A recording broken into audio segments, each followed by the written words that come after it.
India বনাম West Indies match, এটা কি শুধুই একটা অ্যাবসলিউট সিনেমা হতে চলেছে নাকি তার থেকেও বড় কিছু? 2026-এ দাঁড়িয়ে 2016 সালের সেই যন্ত্রণাদায়ক হারের এক চূড়ান্ত বদলা। আজ আমরা এমন একটা ম্যাচের কথা বলবো যা শুনলেই আজও ভারতীয় ফ্যানদের বুকে কাঁটা দেয়। আজ ইন্ডিয়ার সামনে সেই ওয়েস্ট ইন্ডিজ, যাদের সাথে ভাগ্য সহায় না থাকলে জেতা মুশকিল। ভিডিওটা শেষ পর্যন্ত দেখুন। একটু মনে করে দেখুন 2016 সালটার কথা। বিরাট কোহলি তখন তার ক্যারিয়ারের একদম পিক ফর্মে। অজিঙ্ক্য রাহানের একটা স্লো ইনিংস, রোহিতের ঠিকঠাক স্টার্ট, আর তারপর ক্রিজে এলেন বিরাট।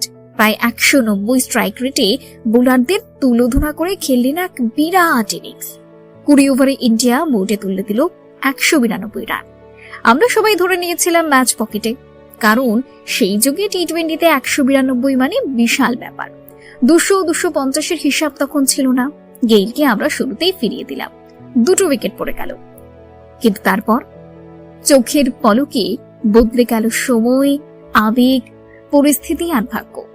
ওয়েস্ট ইন্ডিজ 19.4 ওভারে 196 রান তুলে ইন্ডিয়াকে ওয়ার্ল্ড কাপ থেকে ছিটকে দিল। 2016 সালে বিরাটের জীবনে এটা ছিল দ্বিতীয় বড় ধাক্কা। আইপিএল এ হাইয়েস্ট রান গেটার হয়েও ফাইনালে হার, আর তারপর এই সেমিফাইনাল। কি পেইনফুল ম্যাচ ছিল ওটা।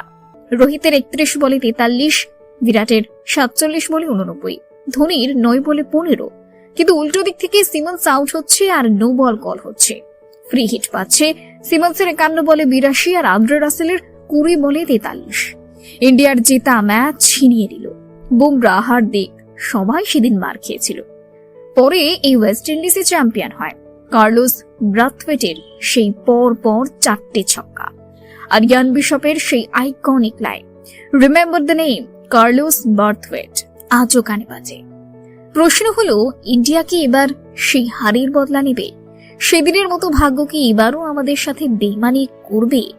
ইন্ডিয়া লাস্ট মোমেন্টে টিমে চেঞ্জ করেছে। সঞ্জু স্যামসন টিমে, অভিষেক শর্মা ফর্মে ফিরেছে, ঈশান কিষান সেট, মিডল অর্ডারে সূর্যকুমার আর তিলক বর্মার তেজ, সাথে শিবম দুবে, বাংলাটে ফর্মে থাকা হার্দিক, আর ক্লোজ ম্যাচের ত্রাতা আমাদের বাপু অক্ষর প্যাটেল।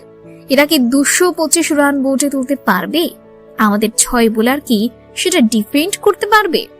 কারণ এই ওয়েস্ট ইন্ডিজকে দেখে মনে হচ্ছে এদের সামনে 250 রানও সেফ নয়।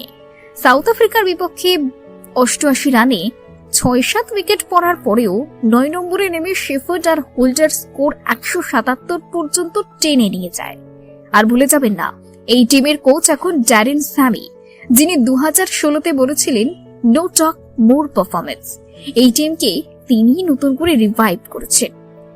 তাহলে বন্ধুরা, কি মনে হয়, ইন্ডিয়া কি এদের হারিয়ে শানদারভাবে সেমিফাইনালে যাবে, নাকি আবারও সেই 2016-র পুনরাবৃত্তি ঘটবে?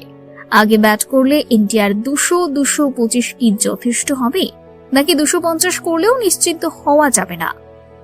আমি আপনাদের উপর ছেড়ে দিচ্ছি। কমেন্ট করে এখনই জানান, 2016-র বদলা কি এবার 2026-এ হবে? ভিডিওটি ভালো লাগলে লাইক করুন, বন্ধুদের সাথে শেয়ার করুন। দেখা হচ্ছে পরের ভিডিওতে। জয় হিন্দ।